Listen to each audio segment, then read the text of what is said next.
How to download all your Snapchat memories at once. Hi everyone, I'm here to assist you today. Without any delay, let's jump right in. First, open Snapchat on your device. Make sure you're logged into your account. Then, click on your profile at the top left corner of your screen. After you click on your profile at the top left corner of your screen, here, click on the gear icon at the top right corner of your screen.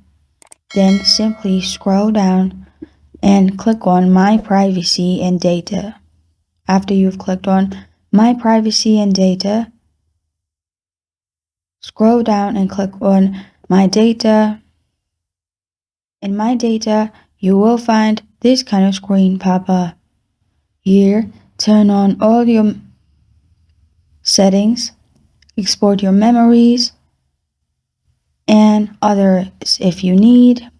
Then press on Next at the bottom, and date range all time, and press on Submit. After you've submitted, you will find the file link in your mail after 24 hours or some days.